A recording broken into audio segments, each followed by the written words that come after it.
This is the Nothing Phone 2, and this is my long-term review after so many months of using the phone. I said yes to review the Nothing Phone 2, and I had every intention of reviewing it when it first came out, and I was using it off and on during the year, but honestly, I never put it through its proper paces daily as I need to do to review it. This phone came out July 17th of 2023, so that's 5 months since it came out. There's been a lot of updates that dropped. Now currently, this phone is on Nothing OS 2.04. I dropped my SIM card into this phone for the past week using it as my daily phone. Plus, I used it for about a month when it first came out.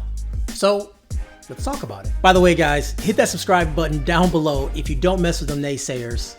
Closing in on 250K, would love to have you guys with me. Okay, so the Nothing Phone 2 has this cult following behind it. The co-founder of OnePlus, Carl Pei, left in 2020 and launched Nothing in 2021. If you don't know who Nothing is, they are a consumer tech company focused on design. Now this is their second phone, the Nothing Phone 2. It retails for $549 starting and up to $799. So it's not exactly a budget phone, as most people would buy the upgraded version, and I recommend you do the same thing too.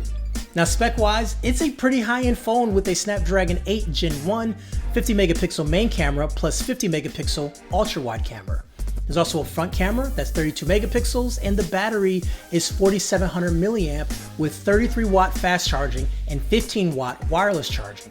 Now one of the selling points of this phone is the transparent back with 900 LEDs. It's enclosed by an aluminum frame. Now this thing looks pretty sick.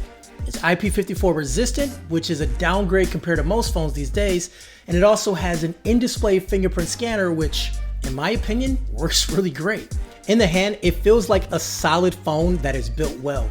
There's a lot of attention to detail with the phone, and even compared to Samsung or Apple, this build feels just as good. I love being able to see all the little design elements in here and all the little screws and the Nothing signature logo, and just every little thing is just kind of cool. It's like a cool looking phone in my opinion. Day to day, this phone holds up really well. The OS feels light with no bloat and has enough customizations that keeps me pretty busy. The glyphs maybe feel like a gimmick to some, but it reminds me back to the notification lights that used to be on phones, so it does something in my opinion in a fun way. And shouldn't phones be fun? Mr. Nick.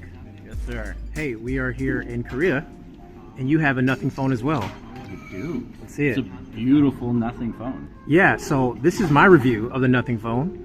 I guess if you could answer like in 30 seconds, what are your thoughts of the Nothing phone? I would say, for me personally, it's one of my favorite phones for the software experience. They've done really clever, minimal aesthetic improvements over the base layer of Android without adding too much, like a layer of Samsung software or even Motorola software. It's gotten a little bit heavier than a lot of other devices, but also you wouldn't expect it. The cameras, for me, are really good compared to a lot of devices, especially at that $600 price point. This is definitely one of the best devices, even I would say comparable to a Pixel device at that price point if you're looking at a Pixel 7a or one of the cheaper Pixel 7 devices that are already on the market.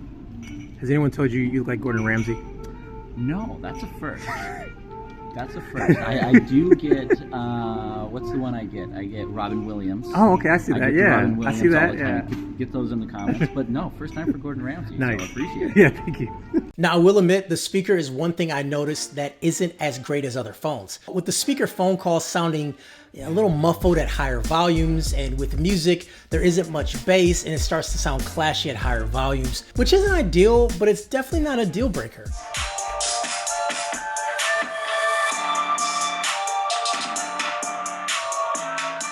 Now I touched on the glyphs a bit earlier in this video, but that is the back of the phones, and it's this lighting grid that you see.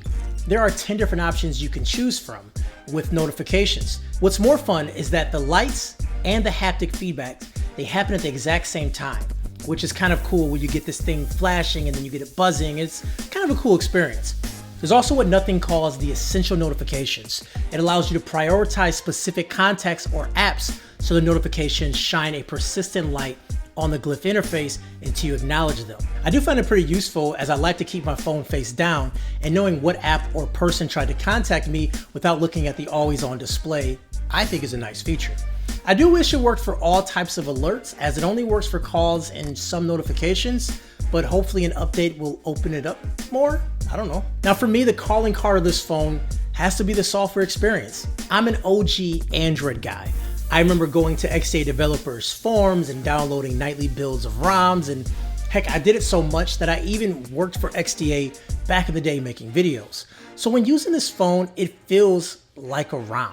There's a lot of customizations you can do on the OS to make it feel like your own phone. So on the phone, you have this really cool black and white theme, and I think it looks really good. There's tons of different widgets that matches the theme, and you have a really decked out phone. But the only bad thing about that is when you start installing applications, that some of these apps don't have a supported icon.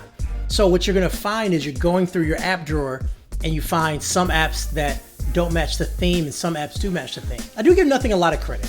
They did a great job at adding icons, but there are so many apps out there, it is impossible to have them all. So as a result, you see some of those original icons, and that ruins some of the cleanness of the OS. I still wish there was like an overlay or options to Nothing OS-ize the icons so they always look uniform.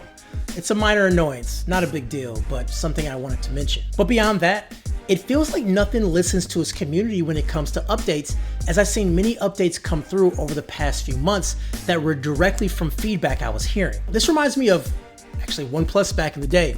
Now OnePlus feels a bit bigger and they feel a bit disconnected from its user base. You guys think the same? I don't know, that's how I feel. This Nothing Phone 2 has 16 gigabytes of RAM and the Snapdragon chip, so of course it performs great.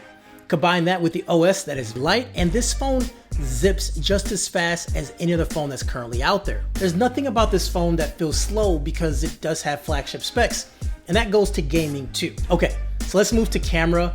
If you are expecting a Samsung or Pixel out of this camera, then you won't be happy. But if you're expecting a solid camera that will capture the moments that you'd enjoy, yeah. These are some shots I took on my trip to Korea and Berlin last year. And for most part, these images are really good. This camera does not have a dedicated telephoto mode, which I find more useful than ultra wide if I had to pick between the two. Also, lower light performance is a bit below average at times. Even with the latest updates, it's better with HDR, but still can be inconsistent. And I still wish there was more options in the camera software. Overall, this phone has solid hardware, great software, and a fresh take on Android. I see why this phone has a cult following. I just wish it was priced a little bit cheaper, since at this price point, there's a lot of other great phones too. It's gonna be tough for them to stand out.